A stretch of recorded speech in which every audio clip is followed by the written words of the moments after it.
എൻ്റെ പേര് ശോഭ സൈമൺ. ഞാൻ ഞാൻ ബാംഗ്ലൂരിൽ നിന്നാണ് വരുന്നത്. ഞാൻ ഇന്നലെയാണ് ഇവിടെ ഉടമ്പടി എടുത്തത്. അപ്പോൾ ആദ്യം തന്നെ ഞാൻ ഇവിടെ വന്ന് നിന്ന് സാക്ഷ്യം പറയാൻ സാധിച്ചതിന് മാതാവിനോടും ഈശോനോടും ഞാൻ നന്ദി പറയുന്നു. ഞാൻ ഒരു ദൈവവിശ്വാസിയാണ്. ഞാൻ പള്ളിയിൽ പോവുകയും പ്രാർത്ഥിക്കുകയും മാതാവിലൊക്കെ എനിക്ക് വിശ്വാസമുണ്ട്. പക്ഷേ കൃപാസനത്തിൽ എനിക്ക് വിശ്വാസമില്ലായിരുന്നു. എനിക്ക് ഒട്ടും വിശ്വാസമില്ലായിരുന്നു. കാരണം ഇവിടുത്തെ പറ്റി നല്ലതും ഒരുപാട് അത്ഭുതങ്ങൾ സംഭവിക്കുന്നതും അതേപോലെ തന്നെ മോശവുമായ കാര്യങ്ങൾ ഞാൻ ഒരുപാട് കേട്ടിട്ടുണ്ട്. പക്ഷേ ഞാനതൊന്നും കാര്യമായിട്ട് ശ്രദ്ധിക്കാറില്ലായിരുന്നു. അപ്പോൾ ആ ഇടയ്ക്കാണ് എൻ്റെ അമ്മ ഇവിടുത്തെ യൂട്യൂബ് സാക്ഷ്യങ്ങളെല്ലാം കേൾക്കാൻ തുടങ്ങി. അപ്പോൾ അമ്മ എൻ്റെ അടുത്ത് ഇടയ്ക്ക് വിളിച്ചിട്ട് പറയും, സാക്ഷ്യങ്ങൾ നീ ഒന്ന് കേട്ട് നോക്ക്, ഒരുപാട് അത്ഭുതങ്ങൾ നടക്കുന്ന സ്ഥലമാണെന്ന് പറഞ്ഞു. പക്ഷേ ഞാനൊന്നും മറുപടി പറഞ്ഞില്ല, ഞാൻ അതിനെ ശ്രദ്ധിക്കത്തില്ലായിരുന്നു. അത് കഴിഞ്ഞൊരു 3-4 മാസങ്ങൾക്ക് മുമ്പ് എൻ്റെ അമ്മയും അനിയത്തി ഇവിടെ വന്നു. അനിയത്തി ഇവിടെ വന്ന് ഉടമ്പടി എടുത്തു. ഉടമ്പടി എടുത്തതിൽ അമ്മയ്ക്ക് വലിയൊരു രോഗശാന്തി ഉണ്ടായി. അനിയത്തി വന്ന് അതിനെപ്പറ്റി സാക്ഷ്യം പറയുകയൊക്കെ ചെയ്തു. എന്നിട്ടും ഞാൻ വിശ്വസിക്കാൻ തയ്യാറായില്ല. അപ്പോൾ ഇവരിങ്ങനെ എല്ലാ ദിവസവും വിളിക്കുമ്പോൾ എന്നോട് ഇങ്ങനെ ഇവിടുത്തെ ഞങ്ങളുടെ സംസാരം അവസാനിക്കുന്ന മിക്കവാറും കൃപാസനത്തെ പറ്റി പറയുമ്പോഴായിരിക്കും. അപ്പോൾ അമ്മ കൃപാസനത്തെ പറ്റി പറയാൻ തുടങ്ങുമ്പോൾ തന്നെ ഞാൻ പെട്ടെന്ന് അമ്മ എനിക്ക് തിരക്കുണ്ടെന്ന് പറഞ്ഞിട്ട് ഞാൻ ഫോൺ വെച്ചിട്ട് പോകും. അപ്പോൾ അവർക്ക് മനസ്സിലായി എനിക്കിത് തീരെ ഇഷ്ടമില്ലാത്തൊരു കാര്യമെന്ന് മനസ്സിലായി. അപ്പം എൻ്റെ അനിയത്തി ഉടമ്പടി എടുത്തപ്പം ആ ഉടമ്പടിയിലെ ഒരു നിയോഗം കുടുംബത്തിലുള്ള എല്ലാവരും കൃപാസനം മാതാവിൻ്റെ വിശ്വാസികളാണെന്നുള്ളായിരുന്നു അവൾ വെച്ച ഒരു നിയോഗം. അപ്പം അനിയത്തി എൻ്റെ അടുത്ത് സംസാരിക്കാൻ തുടങ്ങി കൃപാസനത്തെ പറ്റി. ഞാനിത് കേൾക്കുമ്പം പക്ഷേ ഫോൺ വെച്ച് ഞാൻ ശ്രദ്ധിക്കാതെ ഫോൺ വെച്ചിട്ട് പോകും. അങ്ങനെ ഇവരിങ്ങനെ നിരന്തരമായി പറഞ്ഞുകൊണ്ടിരുന്ന ആദ്യം ഞാൻ മൈൻഡ് ചെയ്യത്തില്ലായിരുന്നു. പിന്നെ എനിക്ക് ഇതിനെയൊക്കെ പറ്റി കേൾക്കുമ്പോൾ അസ്വസ്ഥതകളായി തുടങ്ങി. എനിക്കിതിനെപ്പറ്റി കേൾക്കാനേ പറ്റത്തില്ല. അപ്പോൾ ഞാനിങ്ങനെ ഇങ്ങനെ വീട്ടിലെ കാര്യങ്ങളൊക്കെ ചെയ്യുമ്പോൾ ഞാനിങ്ങനെ പ്രാർത്ഥിക്കും, മാതാവേ എനിക്ക് ഇതിനെപ്പറ്റി കേൾക്കുമ്പോൾ എനിക്ക് ഭയങ്കരമായിട്ട് അസ്വസ്ഥതയായി, എന്നോട് ക്ഷമിക്കണേന്ന് ഞാനിങ്ങനെ മനസ്സിൽ പറയുന്നുണ്ട്. അപ്പോൾ ഒരു ദിവസം ഞാൻ അമ്മയുടെ അടുത്ത് പറഞ്ഞു, അമ്മ ഇതിനെപ്പറ്റി എന്നോട് ഇനി പറയരുത്, എനിക്ക് ഭയങ്കര ദേഷ്യം, കൃപാസനത്തെ പറ്റി അമ്മ എന്നോട് പറയരുത്, എനിക്ക് ഭയങ്കര ദേഷ്യം. അമ്മ വിശ്വസിക്കുന്നെങ്കിൽ വിശ്വസിച്ചോ, പ്രാർത്ഥിച്ചോളൂ, പക്ഷേ എനിക്ക് എന്നോട് താല്പര്യമില്ല എന്ന് പറഞ്ഞു. അങ്ങനെ ഒരു ദിവസം ഞാൻ അനിയത്തി അന്നേരം എൻ്റെ കൂട്ടത്തിലാണ് താമസിക്കുന്നത്. അവളും ബാംഗ്ലൂർ വർക്ക് ചെയ്യാണ്. അപ്പോൾ അവൾ ഒരു ദിവസം എന്നെ വിളിച്ചിട്ട് പറഞ്ഞു, ഞാൻ കൃപാസനം മാതാവിനായിട്ട് നിൻ്റെ അടുത്തോട്ട് വരുന്നുണ്ടെന്ന് പറഞ്ഞു. ഞാൻ അന്നേരം ഒന്നും മിണ്ടിയില്ല. അപ്പോൾ ഞാൻ ഹസ്ബൻഡിൻ്റെ അടുത്ത് പറഞ്ഞു, ഇങ്ങനെ അനിയത്തി ഇങ്ങനെ കൃപാസനത്തിൽ പോയി വിശ്വാസിയായിട്ടുണ്ട്. അപ്പോൾ ഞാൻ ഹസ്ബൻഡിൻ്റെ അടുത്ത് പറഞ്ഞു, നമ്മൾ അതിനെപ്പറ്റി ഒന്നും പറയാൻ നിൽക്കണ്ട, എന്നാൽ നല്ലതും മോശവുമായിട്ടുള്ള ഒന്നും വീട്ടിലിരുന്ന് പറയണ്ട, കാരണം നമുക്കൊരു അത്യാവശ്യം വന്നാൽ നമ്മളും അവിടെ പോകും, അപ്പോൾ ഒന്നും പറയാൻ നിൽക്കണ്ടെന്ന് ഞാൻ ഹസ്ബൻഡിൻ്റെ അടുത്ത് പറഞ്ഞു. ഞങ്ങളൊന്നും പറഞ്ഞില്ല. അപ്പം അവൾ വീട്ടിൽ വന്ന് കഴിയുമ്പോൾ കുഞ്ഞുങ്ങൾക്ക് ചെറിയ ചെറിയ അസുഖങ്ങൾ വരും, വയറുവേദനയും പല്ലുവേദനയൊക്കെ വരുമ്പോൾ അവൾ പറയും, ഞാൻ ഇച്ചിരി തൈലം തൂത്ത് പ്രാർത്ഥിച്ചോട്ടെ, ഞാൻ ഇച്ചിരി ഉപ്പ് ഭക്ഷണത്തിൽ ഇച്ചിരി ഉപ്പ് കൊടുത്ത് ഞാൻ അവന് വേണ്ടി പ്രാർത്ഥിച്ചോട്ടെ എന്ന് ചോദിക്കും. ഞാൻ പറയും, ഇവളിങ്ങനെ എന്നോട് ചോദിക്കാൻ തുടങ്ങി കഴിഞ്ഞപ്പോൾ എനിക്ക് വീണ്ടും ദേഷ്യമായി. ഞാൻ പറഞ്ഞു, നീ എന്ത് വേണമെങ്കിലും ചെയ്തോ, പക്ഷേ നീ എൻ്റെ അടുത്ത് ഇങ്ങനെ ചോദിക്കാൻ വേണ്ട, എൻ്റെ മുമ്പിൽ നിന്ന് ചെയ്യുകയും ചെയ്യരുത്, എനിക്ക് ഭയങ്കര ദേഷ്യം വരുവാന്ന് പറഞ്ഞു. അത് കഴിഞ്ഞ് ഒരു ദിവസം ഞാൻ അമ്മേനെ ഫോൺ വിളിച്ചുകൊണ്ടിരുന്ന് കഴിഞ്ഞപ്പോൾ എൻ്റെ മൂത്ത മോന്, അവന് 11 വയസ്സാണ്. മൂത്ത മോൻ ഉണ്ടായപ്പോൾ തന്നെ അവൻ്റെ സ്പൈനൽ കോഡിൻ്റെ മേളിൽ ഒരു സിസ്റ്റ് ഉണ്ട്. അവന് ഫിസിക്കലി അവൻ ഓക്കെയാണ്, പക്ഷേ അവൻ്റെ കൈയും കൊണ്ട് ചെയ്യുന്ന മൂമെൻറ്റ്സിനൊക്കെ ചെറിയ പ്രശ്നമുണ്ട്, എഴുതാൻ ചെറിയ ബുദ്ധിമുട്ടുണ്ട്, അവൻ്റെ ഫൈൻ മൂമെൻറ്റ്സിനെല്ലാം പ്രശ്നമാണ്. അപ്പോൾ ഞാൻ പറഞ്ഞു, അവനിങ്ങനെ കൈ വല്ലാണ്ട് സ്ട്രെച്ച് ചെയ്യുന്നത് കാണുമ്പോൾ, കൈയുടെ അസ്വസ്ഥത കാണുമ്പോൾ എനിക്ക് വല്ലാത്ത വിഷമമായിരുന്നു. അപ്പോൾ ഞാൻ അമ്മയുടെ അടുത്ത് പറഞ്ഞു, അമ്മ അവന് വേണ്ടി പ്രാർത്ഥിക്കണം, അവൻ്റെ അസ്വസ്ഥതകളൊന്നും മാറാൻ വേണ്ടി അവന് വേണ്ടി പ്രാർത്ഥിക്കണം എന്ന് പറഞ്ഞു. അപ്പോൾ അമ്മ എൻ്റെ അടുത്ത് പറഞ്ഞു, ഞാൻ പ്രാർത്ഥിക്കില്ല, നീ കൃപാസനത്തിൽ പോയി ഉടമ്പടി എടുക്കുക, കൊച്ചെന്തായാലും സുഖമാകുമെന്ന് പറഞ്ഞു. അപ്പോൾ എനിക്ക് വല്ലാതെ ദേഷ്യം വന്നു. അപ്പോൾ ഞാൻ അമ്മയുടെ അടുത്ത് പറഞ്ഞു, അമ്മ നമ്മുടെ ജീവിതത്തിൽ നമുക്ക് ഒരുപാട് പ്രശ്നങ്ങളും ബുദ്ധിമുട്ടുകളും ഒക്കെ ഉണ്ടായിട്ടുണ്ട്. അന്നേരം നമുക്ക് ഈ കൃപാസന മാതാവിനെ പറ്റി അറിയില്ലായിരുന്നു. നമ്മൾ നേർച്ചകൾ നേർന്നും പ്രാർത്ഥിച്ചും കുർബാന കൂടിയും അങ്ങനെയൊക്കെയാണ് നമ്മൾ അതിൻ്റെ അകത്ത് ഓരോ പ്രതിസന്ധികളെയും തരണം ചെയ്തത്. അപ്പോൾ അമ്മ എന്തിനാ ഈ പ്രതിസന്ധി വരുമ്പം അല്ലെ വിഷമങ്ങൾ വരുമ്പോൾ അത്ഭുതങ്ങളുടെ പുറകെ പോകുന്നത്? നമുക്ക് ദൈവം അറിഞ്ഞുകൊണ്ടാണ് നമ്മുടെ ജീവിതത്തിൽ ഓരോ വിഷമങ്ങൾ വരുന്നത്. അത് ഏറ്റെടുത്ത് ആ വിഷമങ്ങൾ തന്ന ഈശോ നമ്മളെ രക്ഷിക്കും, അതെനിക്ക് ഉറപ്പാണ്. അതിൻ്റെ അകത്ത് എന്തിനാ ഒരാൾ കൃപാസനത്തിൽ എന്താ ഒരു പ്രത്യേകത? എല്ലാ മാതാവും ഒന്നല്ലേ? അമ്മ എന്നോട് എനിക്കതിലൊട്ടും വിശ്വാസമില്ല. എന്നിട്ട് ഞാനൊരു കാര്യം കൂടെ പറഞ്ഞു, അമ്മേ എനിക്ക് 2 കുഞ്ഞുങ്ങളാണുള്ളത്, എൻ്റെ ജീവിതത്തിലെ എല്ലാം അവരാണ്, എൻ്റെ ജീവിതത്തിലെ എല്ലാ ത്യാഗങ്ങളും ഞാൻ അവർക്ക് വേണ്ടിയാണ് ചെയ്തേക്കുന്നത്. പക്ഷെ അവരിൽ ഒരാളെ ദൈവം കൊണ്ടുപോകുമെന്ന് പറഞ്ഞാൽ പോലും അത് ദൈവത്തിൻ്റെ പദ്ധതിയാണെന്ന് ഞാൻ വിശ്വസിക്കുകയുള്ളൂ, പക്ഷേ ഞാൻ കൃപാസനത്തിൽ പോയില്ല എന്ന് പറഞ്ഞു. എനിക്കറിയില്ല ഞാൻ എങ്ങനെ അത് പറഞ്ഞതെന്ന് എനിക്കറിയത്തില്ല. അത് പറഞ്ഞു കഴിഞ്ഞത് എനിക്ക് വല്ലാത്തൊരു ഷോക്കായിപ്പോയി. കാരണം ഞാൻ ഒരിക്കലും അങ്ങനെ പറയുന്ന ഒരാളല്ല. എനിക്കത് പറഞ്ഞു കഴിഞ്ഞപ്പോഴത്തേക്ക് ഭയങ്കരമായിട്ട് ഷോക്കായിപ്പോയി. ഞാൻ അപ്പം തന്നെ ഫോൺ വെച്ചത്, ഞാൻ വീട്ടിൽ വെഞ്ചരിച്ചൊരു മാതാവിൻ്റെ രൂപമുണ്ട്.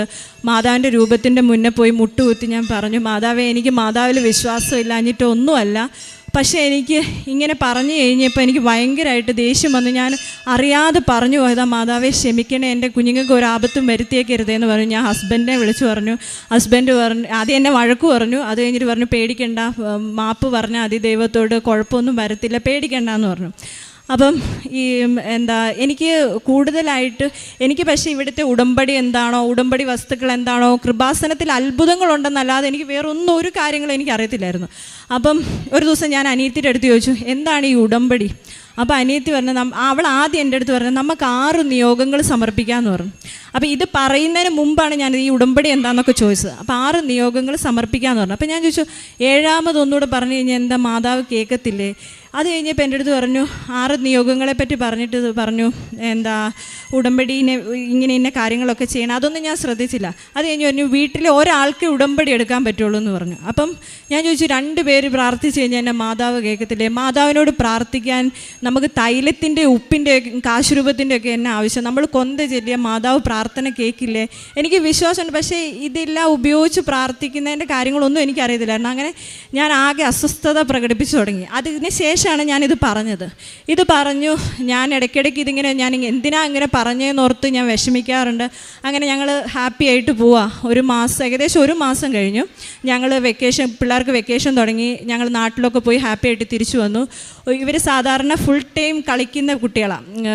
സ്കൂൾ അവധി ആയതുകൊണ്ട് രാവിലെ ഭക്ഷണം കഴിക്കും, താഴെ പോയി പാർക്കിൽ പോയി കളിക്കും, പിന്നെ ഭക്ഷണം കഴിക്കാൻ മാത്രമേ വീട്ടിൽ വരത്തുള്ളൂ. അപ്പോൾ ഒരു ദിവസം ഇങ്ങനെ ഉച്ചയ്ക്ക് രാവിലെ കളിയൊക്കെ കഴിഞ്ഞ് വീട്ടിൽ വന്നു. ഉച്ചയ്ക്കത്തെ ചോറുണ്ട് കഴിഞ്ഞ് കഴിഞ്ഞപ്പോഴും അവർ പറഞ്ഞു പുറത്ത് പോകണമെന്ന് പറഞ്ഞു. ഞാൻ പറഞ്ഞു പറ്റില്ല, പുറത്തൊന്നും പോകണ്ട. അപ്പോൾ അവർ വീട്ടിൽ ക്രിക്കറ്റ് കളിക്കാനായിട്ട് സ്റ്റാർട്ട് ചെയ്തു. 2 പേരും കൂടെ ബാറ്റൊക്കെ എടുത്ത് ക്രിക്കറ്റ് കളിച്ചുകൊണ്ടിരുന്ന് ഒരു 5 മിനിറ്റ് കഴിഞ്ഞ് കഴിഞ്ഞപ്പോഴത്തേ അവൻ ഇവനാണ് വയ്യാണ്ടായത്.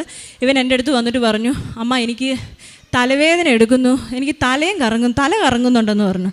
അപ്പം ഞാൻ അവനെ പെട്ടെന്ന് അരികെ പിടിച്ച്, അപ്പോൾ എനിക്ക് ടെൻഷനായി, കാരണം അവൻ ആദ്യമായിട്ടാണ് തലവേദന എന്ന് പറയുന്നത്. അപ്പോൾ എനിക്ക് പെട്ടെന്ന് ടെൻഷനായി. ഞാൻ അരികെ വിളിച്ച് കിടത്തി.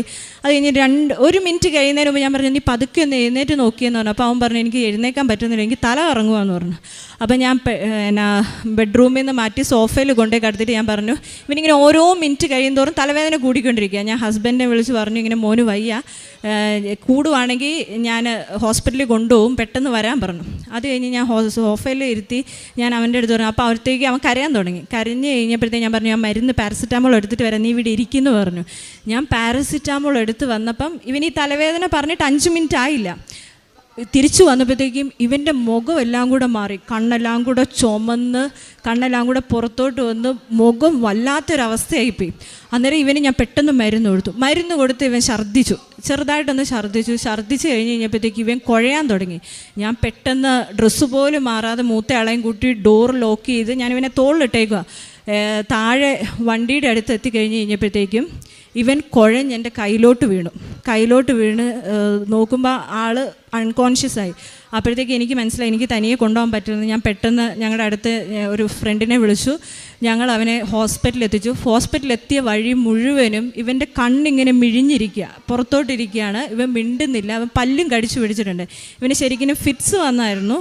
എനിക്ക് മനസ്സിലായില്ല, കാരണം ഇവൻ ഒരിക്കലും വന്നിട്ടുമില്ല. ആ സമയം വളരെ ഹെൽത്തി ആയിട്ടിരുന്ന കുട്ടിയാണ്, ഭയങ്കര ആരോഗ്യത്തോടെ ഇരുന്ന കുട്ടിയാണ്, പനിയില്ല, കോൾഡ് പോലും ഇല്ല.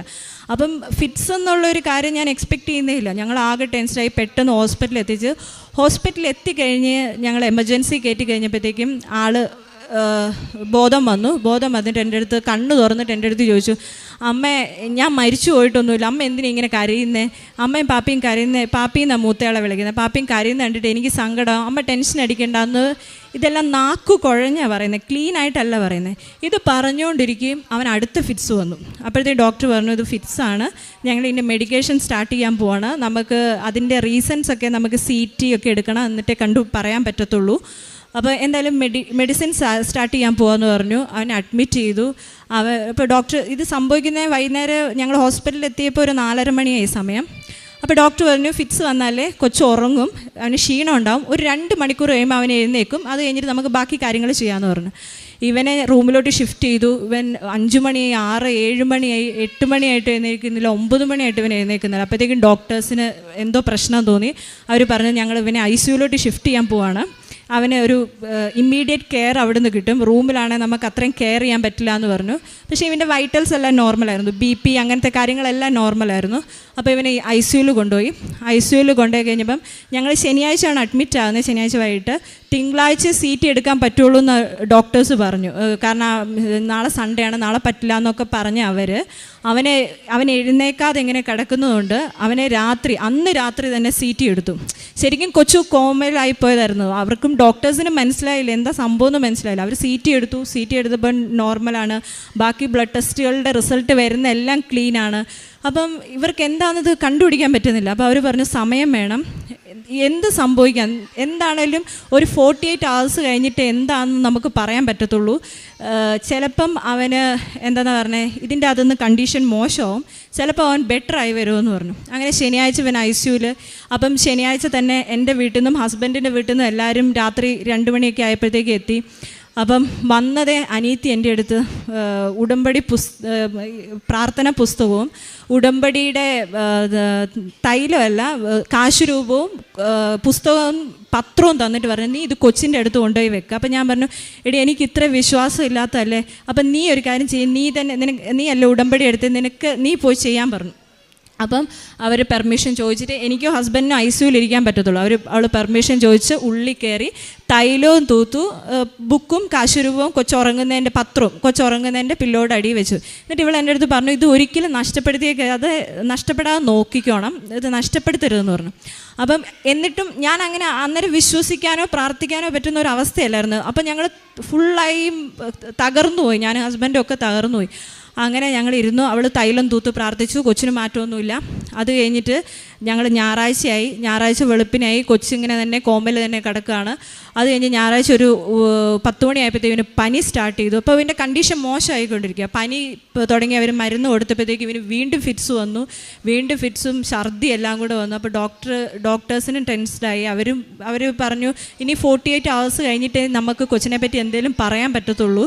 ചിലപ്പം ഇവൻ്റെ കണ്ടീഷൻ ചിലപ്പോൾ ഇങ്ങനെ വീണ്ടും ഫിറ്റ്സ് വരുന്നതുകൊണ്ട് ഇവന് ഹാർട്ട് അറ്റാക്ക് വരാൻ സാധ്യതയുണ്ട്, ചിലപ്പം ഇവൻ്റെ BP ഒക്കെ താഴും. അപ്പോൾ ഇങ്ങനെ എന്തെങ്കിലും സംഭവിച്ചു കഴിഞ്ഞാൽ ഞങ്ങൾ അന്നേരം അവന് വെന്റിലേറ്ററിലോട്ട് ഷിഫ്റ്റ് ചെയ്യുമെന്ന് പറഞ്ഞു. അപ്പം നിങ്ങൾ അതിനൊക്കെ പ്രിപ്പയർഡ് ആയിട്ടിരിക്കണം.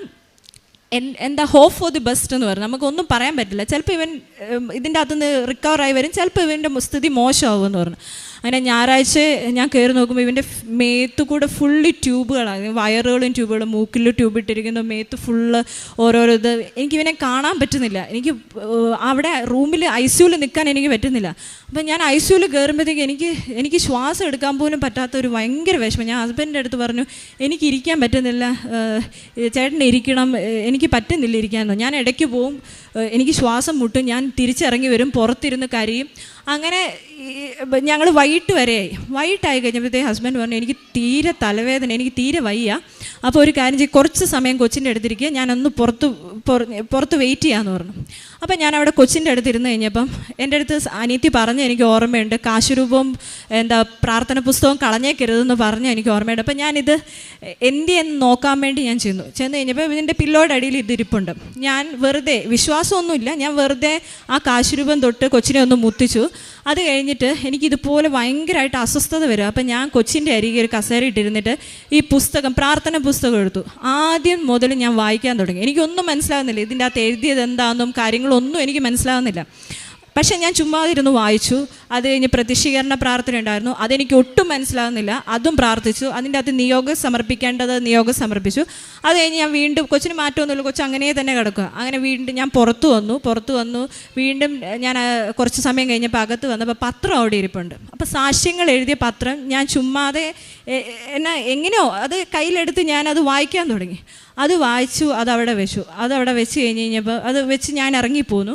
അത് കഴിഞ്ഞ് വെളുപ്പിനെ ഒരു 3 മണിയൊക്കെ ആയി കാണും. ഹസ്ബൻഡ് എൻ്റെ അടുത്ത് കുറച്ച് നേരം ഹസ്ബൻഡായിരുന്നു ഇരുന്നത്. അപ്പം ചേട്ടൻ എൻ്റെ അടുത്ത് വന്നിട്ട് പറഞ്ഞു അവൻ കണ്ണ് തുറന്ന് നോക്കിയെന്ന് പറഞ്ഞു. എന്നെ കണ്ണ് തുറന്ന് നോക്കി, മിണ്ടിയൊന്നുമില്ല എന്ന് പറഞ്ഞു. അത് കഴിഞ്ഞ് വീണ്ടും ഒരു 6 മണിയൊക്കെ ആയി കഴിഞ്ഞപ്പം ഞാൻ അടുത്തുണ്ടായിരുന്നു. അപ്പോൾ അവൻ കണ്ണ് തുറന്നിട്ട് എന്നെ ചിരിച്ച് കാണിച്ചു. എന്നിട്ട് എൻ്റെ അടുത്ത് പറഞ്ഞു, അമ്മ ഞാൻ പറ്റിച്ചതാന്ന് പറഞ്ഞു. പക്ഷേ അതൊക്കെ പറയുന്ന ഒന്നും വ്യക്തമല്ല നമുക്ക്.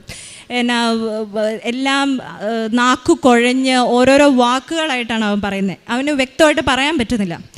അപ്പോൾ ഡോക്ടേഴ്സിന് ഇതിൻ്റെ ഇടയ്ക്ക് ഒരു സംശയം വന്നു, മെനിഞ്ചൈറ്റിസ് ആണോ എന്ന് സംശയം വന്നു. അപ്പം അവർ ഞായറാഴ്ച തന്നെ സ്പൈനൽ കോഡിൽ നിന്ന് ഫ്ലൂയിഡൊക്കെ എടുത്ത് ടെസ്റ്റ് ചെയ്തു. പക്ഷേ അതിൻ്റെ ടെസ്റ്റ് റിസൾട്ട് വന്നപ്പോൾ എല്ലാം നെഗറ്റീവായിരുന്നു. അങ്ങനെ തിങ്കളാഴ്ച വെളുപ്പിനെയാണ് ഇവൻ ബോധം തെളിയുന്നത്. ബോധം തെളിഞ്ഞ് ഇവനിങ്ങനെ വർത്താനമൊക്കെ പറഞ്ഞു. അത് കഴിഞ്ഞിട്ട് പിന്നെ ഇവൻ ഭക്ഷണത്തിന് കരയാൻ തുടങ്ങി. അപ്പം പിന്നെ ഞാൻ ആ ഉടമ്പടി പുസ്തകവും പ്രാർത്ഥന പുസ്തകം എടുത്തു, സാക്ഷ്യങ്ങൾ എഴുതിയ പത്രം വായിച്ചു. പത്രം എല്ലാം വായിച്ചു കഴിഞ്ഞപ്പോൾ തൊട്ട് ഇവൻ ഇമ്പ്രൂവ് ചെയ്യാൻ തുടങ്ങി. ഇവൻ അന്നേരമാണ് പിന്നെ ബോധം തെളിഞ്ഞ് ഇവൻ എൻ്റെ അടുത്ത് സംസാരിച്ചത്. അപ്പോൾ എനിക്ക് ഭയങ്കര സന്തോഷം, എൻ്റെ ഉള്ളിലുള്ള അസ്വസ്ഥതകളൊക്കെ മാറി. അപ്പം എൻ്റെ അനിയത്തി സാക്ഷ്യങ്ങളുടെ ലിങ്കും ഇവിടെയുള്ള ട്യൂസ്ഡേ ഉള്ള ഓൺലൈൻ ആരാധനയുടെ ലിങ്കും ഒക്കെ അയച്ചിട്ടായിരുന്നു. പക്ഷേ ഞാനതൊന്നും നോക്കിയില്ല. ഞാൻ പറഞ്ഞു ICUവിൽ ഫോൺ എടുക്കാൻ പറ്റില്ല എന്ന് പറഞ്ഞ് ഞാൻ കയറിപ്പോന്നു. അപ്പോൾ ഇവൻ ബോധം തെളിഞ്ഞു. ഇവനെ അന്ന് കൊണ്ട് MRI ചെയ്തു. MRI ചെയ്ത് കഴിഞ്ഞപ്പം അതിൻ്റെ അകത്ത് ഡയഗ്നോസിസ് വന്നത് ചെറുതായിട്ട് സെറിബ്രത്തിലൊരു ഇൻഫ്ലമേഷൻ ഉണ്ടെന്ന് വന്നു, കണ്ടുപിടിച്ചു. അപ്പം ഡോക്ടേഴ്സ് അതിനുള്ള മെഡിക്കേഷൻസ് എല്ലാം സ്റ്റാർട്ട് ചെയ്തു. അങ്ങനെ അപ്പോഴത്തേക്ക് എനിക്ക് പതിയെ വിശ്വാസം വന്നു തുടങ്ങി. എനിക്കൊരു ആശ്വാസം, വിശ്വാസത്തെക്കാളും കൂടുതൽ ഇതൊക്കെ ചെയ്യുമ്പോൾ എനിക്കൊരു ആശ്വാസം കിട്ടി തുടങ്ങി. അപ്പം അവിടെ ഇരുന്ന് ഈ സാക്ഷ്യത്തിൻ്റെ ലിങ്ക് ഉണ്ടായിരുന്നു. അപ്പം ഞാൻ കൊച്ചുറങ്ങിയ സമയത്തിന് ഞാൻ സൗണ്ട് കുറച്ചിട്ട് ഞാൻ അവിടെ ഇരുന്ന് ഒരു സാക്ഷ്യം കേട്ടു. ആ സാക്ഷ്യം അമ്മയും മക്കളും കൂടെ വെക്കേഷനിൽ ലീവിന് വീട്ടിൽ വന്നപ്പം കുഞ്ഞിൻ്റെ തലയിൽ തെങ്ങ് വീണ് കൊച്ച് ആകെ അബോധാവസ്ഥയിലായി. അതിൻ്റെ അകത്തുനിന്ന് രക്ഷപ്പെട്ടു വന്ന ഒരു കുഞ്ഞിൻ്റെ സാക്ഷിയാണ് ഞാൻ കേട്ടത് അവിടെ ഇരുന്ന്. അത് കേട്ട് കഴിഞ്ഞപ്പോൾ തൊട്ട് എനിക്ക് ഭയങ്കരമായിട്ട് ഞാൻ അവിടെ ഇരുന്ന് കുറേ നേരം കരഞ്ഞു. എൻ്റെ ദൈവമേ, എൻ്റെ മാതാവേ, എൻ്റെ മകനെ എനിക്ക് പഴയ അവസ്ഥയിൽ തരണേ, ആരോഗ്യമുള്ളൊരു കുഞ്ഞായിട്ട് എനിക്ക് തിരിച്ചു തന്നേക്കണേ. എൻ്റെ കയ്യിൽ നിന്നെല്ലാം പോയി, ബ്രെയിനിന് വന്നായിട്ട് നമുക്കൊന്നും പറയാൻ പറ്റത്തില്ല. അപ്പം എൻ്റെ കയ്യിൽ നിന്നെല്ലാം പോയി, എനിക്ക് പഴയ എൻ്റെ കുഞ്ഞാക്കി, എനിക്കൊന്നും അറിയത്തില്ല, എനിക്ക് പഴയ കുഞ്ഞാക്കി എൻ്റെ മകനെ തിരിച്ചു തന്നേക്കണേന്ന് ഞാൻ അവിടെ ഇരുന്ന് കരഞ്ഞു പ്രാർത്ഥിച്ചു. അപ്പം പ്രാർത്ഥിച്ചുകൊണ്ടിരുന്നത് ഓരോ ദിവസങ്ങളും ഇമ്പ്രൂവ്മെൻറ്റ് കാണിച്ചു തുടങ്ങി. അങ്ങനെ ഇവൻ്റെ MRI കഴിഞ്ഞു. ട്യൂസ്ഡേ ആയി കഴിഞ്ഞപ്പോഴത്തേക്കും ഇവൻ ആദ്യം ഭക്ഷണം ട്യൂബിൽ കൂടെ ആയിരുന്നു കൊടുക്കുന്നത്. അപ്പോൾ ഇവൻ വെള്ളം ചോദിച്ച് കരയാൻ തുടങ്ങി. അപ്പോൾ ഡോക്ടർ പറഞ്ഞു ഇവിടുത്തെ മസിൽസൊക്കെ വീക്കാണ്, അപ്പം ട്യൂബിലൂടെ മാത്രമേ കൊടുക്കാൻ പറ്റുള്ളൂ എന്ന് പറഞ്ഞു. അപ്പം ഞാൻ അവിടെ ഇരുന്ന് കാശുരൂപം എടുത്ത് ഞാൻ അവൻ്റെ നെറ്റിയെ കുരിശ് വരച്ചിട്ട് എന്നിട്ട് ഡോക്ടർ പറഞ്ഞു പതുക്കെ ഒന്ന് ട്രൈ ചെയ്ത് നോക്കാൻ പറഞ്ഞു. അപ്പോൾ ഈ കാശുരൂപം എടുത്ത് നെറ്റിയിൽ കുരിശ് വരച്ചു. എന്നിട്ട് ഞാൻ കൊടുത്തു. ആദ്യം ഞാൻ ട്രൈ ചെയ്തു. അപ്പോൾ ഇവനെ ചുമയ്ക്കാൻ തുടങ്ങി. അപ്പോൾ ഡോക്ടേഴ്സ് പറഞ്ഞു കൊടുക്കണ്ട, ഇപ്പം വേണ്ടാന്ന് പറഞ്ഞു. അത് കഴിഞ്ഞിട്ട് പിന്നെ ഞാൻ കാശുരൂപം എടുത്ത് നെറ്റിയിൽ കുരിശ് വരച്ചു കൊച്ചിനെ കൊടുത്തു, സ്പൂണിൽ വെള്ളം കൊടുത്തു. അപ്പം ഇവന് പിന്നെ ചുമച്ചൊന്നുമില്ല. അങ്ങനെ ഞാൻ ഓരോ നേരം ഈ വെള്ളം കൊടുത്തു കഴിഞ്ഞപ്പോഴിങ്ങനെ നെറ്റിയിൽ കാശുരൂപം വെച്ച് കുരിശ് വരച്ചിട്ട് വെള്ളം കൊടുത്തു. അത് കഴിഞ്ഞ് പിന്നെ അവന് കാപ്പി കൊടുത്തു. അത് കഴിഞ്ഞ് ഓട്സ്, അങ്ങനെ ഓരോന്നോ പതുക്കെ അവന് ഭക്ഷണം കൊടുത്തു. അപ്പോൾ ഡോക്ടർ പറഞ്ഞു ട്യൂബ് മാറ്റണ്ട, ട്യൂബ് അവിടെ ഇരുന്നോട്ടെ, എന്തെങ്കിലും വിക്കോ എന്തെങ്കിലും ചെയ്ത് കഴിഞ്ഞാൽ കുഞ്ഞിൻ്റെ ലങ്സിലോട്ട് പോകും, പിന്നെ അത് ഭയങ്കര കോംപ്ലിക്കേഷൻ ആവും. അപ്പോൾ ട്യൂബ് അവിടെ ഇരുന്നോട്ടെ, സോളിഡ് ആയിട്ടുള്ള എല്ലാ സാധനങ്ങളും എന്ന് വെച്ച് കഴിഞ്ഞാൽ അങ്ങനത്തെ ഭക്ഷണം നമുക്ക് ട്യൂബിലൂടെ കൊടുക്കാം, ഇങ്ങനെ വെള്ളം അങ്ങനെയൊക്കെ വായിലൂടെ കൊടുക്കാൻ പറഞ്ഞു. അപ്പോൾ അവൻ തന്നെ അവനത് അസ്വസ്ഥതയായിരുന്നു. അപ്പോൾ അവൻ തന്നെ ഞാൻ നോക്കുമ്പോൾ ഒരു ദിവസം ട്യൂബ് റിമൂവ് ചെയ്തു. അപ്പോൾ ഡോക്ടർ പറഞ്ഞു ഇനി ഇടണ്ട, അവിടെ ഇരിക്കട്ടെ എന്ന് പറഞ്ഞു. അങ്ങനെ ലിക്വിഡ് മാത്രം മുത്താറി കൊണ്ട് കുറുക്കുണ്ടാക്കി കൊടുത്തു, ഓട്സ് കൊടുത്തു. അങ്ങനെ ഇവന് ഇമ്പ്രൂവ്മെൻറ്റ് കാണിച്ചു തുടങ്ങി. അത് കഴിഞ്ഞപ്പോൾ ഒരു ദിവസം ഡോക്ടർ പറഞ്ഞു പതുക്കെ സോളിഡ് ട്രൈ ചെയ്യാൻ പറഞ്ഞു. അങ്ങനെ ഞാൻ ഇവനൊരു ഇഡ്ഡലി കൊടുത്ത് അവൻ അത് കഴിച്ചു. അങ്ങനെ ഞങ്ങൾ ട്യൂസ്ഡേ റൂമിലോട്ട് ഷിഫ്റ്റ് ചെയ്ത് കഴിഞ്ഞപ്പോഴും ഇവൻ്റെ കഴുത്ത് നേരെ നിൽക്കില്ല, അവന് സംസാരിക്കാൻ പറ്റില്ല, ഇവന് കൈ കൊണ്ടൊന്നും പിടിക്കാൻ പറ്റത്തില്ല, ഇവന് എഴുന്നേറ്റ് നിൽക്കാനോ യൂറിനൊക്കെ അവൻ കിടക്കുന്നിടത്തു നിന്നാണ് ഞങ്ങൾ എടുക്കുന്നത്, അവനൊന്നും ചെയ്യാൻ പറ്റത്തില്ല. അവനിങ്ങനെ പാരലൈസ്ഡ് ആയ പോലെ ഒരു അവസ്ഥയിലായിരുന്നു. അപ്പം ട്യൂസ്ഡേ ഞാനിങ്ങനെ വീട്ടിലിരുന്ന് റൂമിൽ കൊച്ചിൻ്റെ അടുത്തിരുന്ന് ആരുമില്ല, ഞാനും കൊച്ചും മാത്രമേ ഉള്ളൂ. അപ്പം ഞാനിങ്ങനെ അമ്മേനെ ഫോൺ വിളിച്ചുകൊണ്ടിരിക്കുക. അപ്പോൾ ഇങ്ങനെ കരഞ്ഞുകൊണ്ട് ഇങ്ങനെ പറഞ്ഞുകൊണ്ടിരുന്നപ്പം പെട്ടെന്ന് ഫോണിൽ എന്തോ ഇങ്ങനെ കേൾക്കുന്നു. അപ്പോൾ ഞാൻ ഒരു മിനിറ്റ് അമ്മ എന്ന് പറഞ്ഞാൽ നോക്കുമ്പം എൻ്റെ യൂട്യൂബ് ഹിസ്റ്ററിയിലോ എൻ്റെ ഫോണിൻ്റെ ഒരു ഇതിലും കൃപാസനത്തിൻ്റെ ഒരു കാര്യങ്ങളുമില്ല. സാക്ഷ്യം ആ തലേദിവസം ഇരുന്ന് കേട്ട സാക്ഷ്യം മാത്രമേ ഉള്ളൂ, വേറൊന്നുമില്ല, ധ്യാനത്തിൻ്റെ ഒന്നുമില്ല. അപ്പം ഏതോ ഒരു ചൊവ്വാഴ്ച ഇവിടെ നടന്ന ധ്യാനം ഇങ്ങനെ പറഞ്ഞുകൊണ്ടിരിക്കുന്നു. ഞാൻ ഫോൺ വിളിച്ചുകൊണ്ടിരിക്കുമായിരുന്നു. അപ്പോൾ ഇതിങ്ങനെ പറഞ്ഞുകൊണ്ടിരിക്കുന്നു. അപ്പം തന്നെ ഞാൻ ഫോൺ കട്ട് ചെയ്തു. ഞാനിപ്പോൾ തിരിച്ചു വിളിക്കാമെന്ന് പറഞ്ഞു. എന്നിട്ട് ഞാൻ അവിടെ തന്നെ ഇരുന്ന് ആ ധ്യാനം കൂടാൻ തുടങ്ങി. അതിൻ്റെ അകത്ത് രോഗസൗഖ്യ പ്രാർത്ഥനകളെല്ലാം കൂടി. ആ ധ്യാനം എനിക്ക് പക്ഷേ പ്രസംഗം അത് രോഗസൗഖ്യ പ്രാർത്ഥന ആയി കഴിഞ്ഞപ്പോഴത്തേക്കും ഡോക്ടർ വന്നു. അപ്പം ഞാനത് കട്ട് ചെയ്തു. അപ്പം ഞാൻ കൊച്ചിൻ്റെ അരികെ ഇരുന്ന് കരഞ്ഞ് അച്ഛൻ പറയുന്ന ഓരോ വചനങ്ങളും കേട്ട് കരഞ്ഞ് പ്രാർത്ഥിച്ചുകൊണ്ടിരിക്കുക. അപ്പം അതും കഴിഞ്ഞു. അത് കഴിഞ്ഞ് ഞാൻ ICUവിലായിരുന്നപ്പം ഞാൻ പറഞ്ഞല്ലോ ഞാനൊരു സാക്ഷ്യം കേട്ടായിരുന്നെന്ന്. ആ സാക്ഷ്യത്തിൻ്റെ അകത്ത് ആ ചേച്ചി പറയുന്നുണ്ട്, ഞാൻ വചനം എഴുതി പ്രാർത്ഥിക്കുമായിരുന്നു, കൊച്ചിൻ്റെ ICUവിൻ്റെ മുമ്പിലിരുന്ന് ഞാൻ വചനം എഴുതി പ്രാർത്ഥിക്കുമായിരുന്നെന്ന് പറഞ്ഞു. അപ്പം ഞാനും അതുപോലെ കൊച്ച് ICUവിലായിരുന്നപ്പം ഒരു ബുക്ക് എടുത്ത് ഞാൻ വിശ്വാസപ്രമാണം എനിക്കറിയാവുന്ന പ്രാർത്ഥനകളും പിന്നെ സങ്കീർത്തനം 91 അങ്ങനെ എല്ലാ കാര്യങ്ങളും കൊച്ചിൻ്റെ അരികെ ഇരുന്ന് ഞാനിങ്ങനെ എഴുതിക്കൊണ്ടിരിക്കുന്നുണ്ടായിരുന്നു. അത് കഴിഞ്ഞ് ഞാൻ ഈ യൂട്യൂബിലെ ഈ ധ്യാനം കേട്ടു. അത് കഴിഞ്ഞ് ഓരോ ദിവസവും അവൻ ഇമ്പ്രൂവ് ആയി തുടങ്ങി. ഇപ്പം അതൊക്കെ കഴുത്ത് ബെറ്ററായി തുടങ്ങി. അങ്ങനെ ഡോക്ടർ ഒരു ദിവസം വന്ന് പറഞ്ഞു, ഞങ്ങളുടെ ഭാഗത്തു നിന്നുള്ള എല്ലാം കഴിഞ്ഞു, അപ്പം നിങ്ങൾക്ക് ഈ ശനിയാഴ്ച വീട്ടിൽ ഡിസ്ചാർജ് ചെയ്യാം. ഒരു 3 മാസമെങ്കിലും സ്റ്റിറോയിഡ് എടുക്കേണ്ടി വരും മിനിമം, എന്നാലേ ഇവൻ നേരെ ആവത്തുള്ളൂ. അപ്പം ഞാൻ ചോദിച്ചു, ഫുൾ റിക്കവേർഡ് ആവുമോ ഡോക്ടർ? അപ്പോൾ പറഞ്ഞു, നമുക്കൊന്നും പറയാൻ പറ്റത്തില്ല. 80% ഓക്കെ ആവും, 20% നമുക്കൊന്നും പറയാൻ പറ്റത്തില്ല. ചിലപ്പോൾ എന്തെങ്കിലുമൊക്കെ മിസ്സിങ് ആയിട്ടുണ്ടാവും, ബ്രെയിനിന് വന്നതല്ലേ എന്ന് ഡോക്ടർ പറഞ്ഞു. അപ്പോഴും നമുക്കൊന്നും ചെയ്യാനില്ല, ഡോക്ടേഴ്സും ഒന്നും ചെയ്യാനില്ല എന്ന് പറഞ്ഞു. അപ്പം നമുക്ക് പിന്നെ പ്രാർത്ഥിക്കാൻ മാത്രമേ ഉള്ളൂ. ഒരുപാട് ആളുകൾ ഇതിനു വേണ്ടി പ്രാർത്ഥിക്കുന്നുണ്ടായിരുന്നു. അപ്പോഴത്തേക്കും ഞാൻ ആ സമയം കൊണ്ട് ഉടമ്പടി പത്രം വായിച്ചു, പിന്നെ പ്രാർത്ഥന പുസ്തകം വായിച്ചു, കാശുരൂപ ഉപയോഗിച്ചു. തൈലം മാത്രം യൂസ് ചെയ്യാനായിട്ട് എനിക്ക് ഉടമ്പടി എടുക്കാത്തതുകൊണ്ട് ഞാൻ യൂസ് ചെയ്തില്ല. അങ്ങനെ ഡിസ്ചാർജ് ചെയ്ത് വീട്ടിൽ വന്നു കഴിഞ്ഞപ്പം ഞങ്ങൾ ഹോസ്പിറ്റലിൽ നിന്ന് കൊണ്ടുവരുന്നത് അവനെ എടുത്തോണ്ടാണ്. അവനെ തോളിലിട്ട് അവന് നേരെ നിൽക്കാനൊന്നും പറ്റുന്നില്ല, ഒന്നും ചെയ്യാൻ പറ്റുന്നില്ല, അതേ അവസ്ഥ തന്നെ, കഴുത്ത് നേരെ നിൽക്കത്തില്ല. അപ്പം ഹസ്ബൻഡിൻ്റെ അനിയൻ ഞാൻ പറഞ്ഞു, എന്നെക്കൊണ്ട് എടുക്കാൻ പറ്റുകയല്ല അവനെ എന്ന് പറഞ്ഞ് അവനെ തോളിലിട്ട് വീട്ടിൽ കൊണ്ടുവന്നു. അപ്പോഴും കൊച്ചു ബെഡിൽ തന്നെയാണ്, ഒന്നും ചെയ്യാൻ പറ്റുന്നില്ല. അപ്പം ഡോക്ടർ പറഞ്ഞു, മിനിമം 1 മാസം എടുക്കും അവന് റിക്കവറായി വരാൻ, അവൻ്റെ കാര്യങ്ങളെല്ലാം ചെയ്യാൻ 1 മാസം എടുക്കും, അതിലും ചിലപ്പോൾ എന്തെങ്കിലുമൊക്കെ മിസ്സിങ് ഉണ്ടാവുമെന്ന് പറഞ്ഞു. അപ്പോൾ ഞങ്ങളാകെ വിഷമിച്ച് ഓരോ ദിവസങ്ങളും തള്ളി നീക്കിക്കൊണ്ടിരിക്കുക. അപ്പോഴാണ് ഓരോ ദിവസവും ഞങ്ങളെ ആശ്വസിപ്പിക്കാനെന്ന് പറഞ്ഞാൽ അവൻ ഓരോ ഇമ്പ്രൂവ്മെൻറ്റ് കാണിച്ചു തുടങ്ങി. വീട്ടിൽ വന്നു പിറ്റേ ദിവസം അവൻ കഴുത്ത് നേരെ വെക്കാൻ തുടങ്ങി. അതിൻ്റെ പിറ്റേ ദിവസം അവൻ ബെഡിൽ നിന്ന് തനിയെ എഴുന്നേറ്റിരിക്കാൻ, ഞങ്ങളുടെ ചെറിയൊരു സപ്പോർട്ടോട് കൂടി എഴുന്നേറ്റിരിക്കാൻ തുടങ്ങി. പിന്നെ അവൻ തനിയെ എഴുന്നേറ്റിരിക്കാൻ തുടങ്ങി. പിന്നെ അവൻ എഴുന്നേറ്റ് നിന്ന് നോക്കി, പിന്നെ നടന്നു. അപ്പോൾ എൻ്റെ അമ്മ എല്ലാ ദിവസവും പ്രതിഷീകരണ പ്രാർത്ഥനയും ബാക്കി കാര്യങ്ങളെല്ലാം അമ്മ ചെയ്യുന്ന, അമ്മ ഉടമ്പടി എടുത്തിട്ടില്ല, പക്ഷേ ഉടമ്പടി എടുക്കുന്നവർ ചെയ്യുന്ന എല്ലാ കാര്യങ്ങളും അമ്മ ചെയ്യുന്നുണ്ടായിരുന്നു. അപ്പോൾ അമ്മ മാതാവിൻ്റെ അടുത്ത് പ്രാർത്ഥിച്ചു. അപ്പോൾ ഞങ്ങൾ ഡിസ്ചാർജ് ചെയ്ത് വന്നതിൻ്റെ പിറ്റേ ആഴ്ചയാണ് ആദ്യത്തെ റിവ്യൂ ഡോക്ടറുടെ അടുത്ത് പറഞ്ഞേക്കുന്നത്. അപ്പം അന്നേരം മാതാവ് എൻ്റെ കുഞ്ഞിനെ നടത്തിക്കൊണ്ട് പോകാൻ പറ്റണേന്ന് പ്രാർത്ഥിച്ചു. അത്ഭുതം പോലെ ഞങ്ങൾ ഹോസ്പിറ്റലിൽ പോകാൻ നേരത്ത് അതിൻ്റെ തലേ ദിവസം തന്നെ അവൻ നടന്നു തുടങ്ങി. അവനെ ഞങ്ങൾ പിടിക്കുന്നുണ്ട്, ചിലപ്പം കുറച്ചങ്ങ് നടക്കുമ്പോഴത്തേ അവൻ വീഴും, എങ്കിലും പിടിക്കുന്നുണ്ട്. അങ്ങനെ ഞങ്ങൾ ഹോസ്പിറ്റലിൽ പോകാൻ ഇറങ്ങിക്കഴിഞ്ഞ് അവനെ ഡ്രസ്സൊക്കെ മറിച്ച് അവൻ്റെ ഷൂസൊക്കെ ഇടിച്ച് ഞങ്ങൾ 2 കൈ പിടിച്ച് അവനെ ഹോസ്പിറ്റലിൽ കൊണ്ടുപോയി. ഡോക്ടർക്ക് കണ്ടു കഴിഞ്ഞപ്പോൾ ഭയങ്കര അത്ഭുതമായി. ഡോക്ടർ ഭയങ്കര ഹാപ്പിയായി, ഇത്ര പെട്ടെന്ന് ഒരാഴ്ച കൊണ്ട് ഇത്രയും ആൾ റിക്കവർ ആയെന്ന് ചോദിച്ചു. എങ്കിലും അവൻ്റെ കൈയൊന്നും പ്രോപ്പറായിട്ടില്ലായിരുന്നു. പിന്നെ അമ്മ എല്ലാ ദിവസവും എൻ്റെ നെറ്റിയിൽ തൈലം തൂക്കുമായിരുന്നു. ചൊവ്വാഴ്ചകളിലെ പ്രാർത്ഥന, ഇവിടുത്തെ ആരാധന കൂടി. അങ്ങനെ ഇപ്പം ഇന്ന് ജൂൺ 4-ാം തീയതി എൻ്റെ കോമയിലായി കിടന്ന എല്ലാ കാര്യങ്ങളും ഒന്നും ചെയ്യാൻ പറ്റത്തില്ലാത്ത എൻ്റെ കുഞ്ഞാണ് ഇപ്പോൾ ആരോഗ്യത്തോടു കൂടി ഇരിക്കുന്നത്. ഒരു മിറാക്കുലസ് റിക്കവറിയാണ്. ഞാൻ വിശ്വാസത്തോടു കൂടി ഉടമ്പടി തൈലവും കാശുരൂപവും സാക്ഷ്യങ്ങൾ എഴുതിയ പത്രവും ഓൺലൈൻ സാക്ഷി, അങ്ങനെ ഞാൻ എന്തൊക്കെ കൃപാസനത്തിൻ്റെ കാര്യങ്ങൾ വെറുത്തിരുന്നോ അതെല്ലാം ഞാൻ വിശ്വാസത്തോടു കൂടി ചെയ്തു കഴിഞ്ഞപ്പോഴത്തേക്കും എൻ്റെ കുഞ്ഞാണ്, ആ വയ്യാതായ കുഞ്ഞാണ് ഇവിടെ നിൽക്കുന്നത്. 3 മാസം എന്ന് പറഞ്ഞ സ്റ്റിറോയിഡ് എന്ന് പറഞ്ഞത് ഇപ്പോൾ ഈ മാസം 23 ആകുമ്പം അത് പെട്ടെന്ന് സ്റ്റോപ്പ് ചെയ്യാൻ പറ്റില്ല, പതുക്കെ അത് സ്റ്റോപ്പ് ചെയ്യാൻ പറ്റുള്ളൂ. അപ്പോൾ ഈ മാസം 23 കൂടി അവൻ്റെ മെഡിക്കേഷൻസ് എല്ലാം കഴിയും. അവനെ അടുത്ത മാസം തൊട്ട് ഞങ്ങൾക്ക് സ്കൂളിൽ വിടാം. ഈ ഒരു വർഷം ഞങ്ങൾ സ്കൂളിൽ വിടുന്നില്ല എന്നൊക്കെ പ്ലാൻ ചെയ്തു, കാരണം ഇവൻ എന്ന് റിക്കവർ ആവുമെന്ന് നമുക്ക് പറയാൻ പറ്റില്ല. അപ്പം ഡോക്ടർ ഇവനെ ഫിസിയോതെറാപ്പിക്ക് വേണ്ടി ഞങ്ങൾക്ക് സജഷൻസ്, ഞങ്ങൾക്ക് അതിൻ്റെ സ്റ്റെപ്സൊക്കെ കാണിച്ചു തന്ന ഡോക്ടർ ഇവനെ പിറ്റേ ആഴ്ചയൊക്കെ കണ്ടു കഴിഞ്ഞപ്പോഴത്തേക്ക് ആദ്യം പറഞ്ഞു, ഓ മൈ ഗോഡ്, ഇവൻ ഇത്രയും റിക്കവർ ആയോ, ഇനിയിപ്പോൾ ഇവന് ഇതിൻ്റെ ഫിസിയോതെറാപ്പിയുടെ ഒന്നും ആവശ്യമില്ല. ഇവൻ ഒന്നും ഞങ്ങൾ ചെയ്യിച്ചില്ല, ഫിസിയോതെറാപ്പി ഒന്നും ചെയ്യിച്ചില്ല.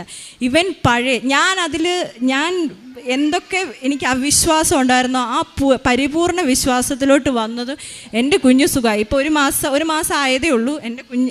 എൻ്റെ വയ്യാണ്ടായ കുഞ്ഞാണ് നിൽക്കുന്നത്.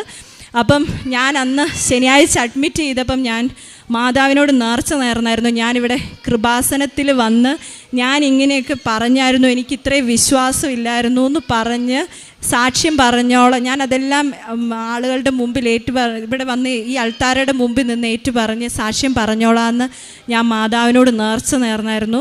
ആ ഒരു നേർച്ച മാത്രമേ ഞാൻ എടുത്തിട്ടുണ്ടായിരുന്നുള്ളൂ. കാരണം അപ്പം പിന്നീട് എല്ലാ ആളുകളും പറഞ്ഞു, ഇവനിതെന്താണ് ഇങ്ങനെ ഒരു ഇൻഫ്ലമേഷൻ സെറിബ്രത്തിൽ വരാൻ കാരണം എന്താണെന്ന് ഇതുവരെ ആർക്കും കണ്ടുപിടിച്ചു, അതിനൊരു പ്രോപ്പർ റീസൺ പറയുന്നില്ല. അപ്പം ഞങ്ങളിങ്ങനെ സെക്കൻഡ് ഒപ്പീനിയനൊക്കെ എടുക്കാൻ വേണ്ടി തുടങ്ങി കഴിഞ്ഞപ്പോഴത്തേക്കും ഞാൻ ഹസ്ബൻഡിൻ്റെ അടുത്ത് പറഞ്ഞു, എവിടെയും പോകണ്ട, അവനത് വരാനുള്ള റീസൺ ഞാനാണ്, എന്നെ കൂടുതൽ വിശ്വാസത്തിലോട്ട് കൊണ്ടുവരാൻ വേണ്ടിയായിരിക്കും അങ്ങനെ സംഭവിച്ചതെന്ന് പറഞ്ഞു. ഞാൻ ഇന്നലെ ഇവിടെ വന്നു. കുഞ്ഞിനെ ഡോക്ടർ പറഞ്ഞായിരുന്നു, കുഞ്ഞിനെ കൊണ്ട് ഒത്തിരി യാത്ര ചെയ്യേണ്ടെന്നൊക്കെ പറഞ്ഞായിരുന്നു. എങ്കിലും ഞങ്ങൾ ഇന്നലെ ഇവിടെ വന്നു. ഇന്നലെ ഞാൻ ഉടമ്പടി എടുത്തു. ഇന്ന് ഞങ്ങൾ തിരിച്ചു ബാംഗ്ലൂർക്ക് പോവാണ്. അപ്പം എൻ്റെ കുഞ്ഞിനെ പഴയ ആരോഗ്യത്തിലോട്ടാക്കി തന്ന മാതാവിന് ഞാൻ 1000 നന്ദി പറയുന്നു. 1000 നന്ദി ദൈവത്തിന് അർപ്പിക്കുന്നു.